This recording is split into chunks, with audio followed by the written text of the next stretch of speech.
Inaasahang matatalakay sa pulong ni Pangulong Bongbong Marcos sa Japanese Prime Minister Kishida Fumio ang issue ng West Philippine Sea. Saksi, sina Ivan Mayrina at Joseph Moro. Testing the waters, kumbaga. Ang mga pagbanggang ito ng China na ikinasira ng isang resupply ship ng Pilipinas at pagbangga rin sa BRP Cabra sa Ayungin Shoal nitong Oktubre. Tila tangkaraw ng China na subukan ang kredibilidad at halaga ng pangako ng depensa ng Amerika sa ilalim ng Mutual Defense Treaty. Ayon yan sa sulat ng tatlong senador kay US President Joe Biden. Dapat daw tumugon ng Amerika ng may diin. Ilang beses daw kasing binanggit ng Biden administration na sapat ang anumang pag-atake sa anumang sasakyan ng Pilipinas kabilang sa Coast Guard para pagulungin ang Mutual Defense Treaty kung saan dapat tayong ipagtanggol ng Amerika kung sakali. Wala pang tugon si Biden, maaari kayang lumahok na lamang ang Amerika sa mga susunod na resupply mission na ayon sa AFP ay mahalagang matagumpay na maisagawa.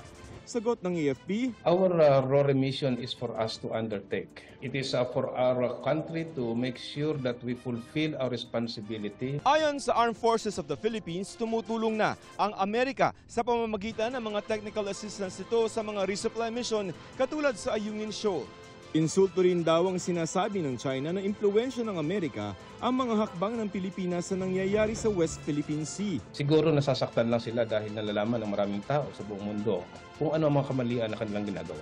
Muling pinabulaanan ng AFP ang pahayag ng China na hinarang nito ang BRP Conrado Yap noong October 30 sa Scarborough Shoal o Bajo de Masinloc dahil sa pagtrespass umano roon at di pagpapaalam sa China. The closest point na nagkaroon sila is about 2.7 nautical miles. Hindi sila dapat nandyan at hindi sila dapat nanghaharas ng ating mga mangingisda.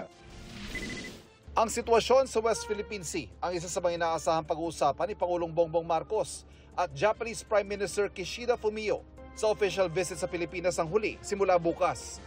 Kabilang ang Japan sa mga dati nang sumusuporta sa Pilipinas at kumukundi na sa agresibong aksyon ng China, bukod pa sa pagtulong sa pag-upgrade ng gamit ng Philippine Coast Guard. Inaasahan mapaplansya na ang isang kasunduan para sa mas malalim na pagtutulungan ng sandatahang lakas ng Pilipinas at Japan. I am optimistic that there will be some agreements signed, and I am optimistic on the progress of the way forward on the reciprocal access agreement between Japan and the Philippines. Matapos ang pulong nila ng Pangulo, magtatalumpati rin si Japanese Prime Minister Fumio Kishida sa Joint Special Session ng Kongreso sa Sabado ng umaga. Sa pagbisita ng Pangulo sa Japan itong Pebrero, tinatayang $13 billion ang naiuwi niyang investment pledges ayon sa palasyo. Para sa GMA Integrated News, Ivan Mayrina. Ako si Joseph Morong, ang inyong saksi. Mga kapuso, sama-sama tayong maging saksi. Mag-subscribe sa GMA Integrated News sa YouTube. Para sa mga kapuso abroad, samahan niyo kami sa GMA Pinoy TV at sa www.gmanews.tv.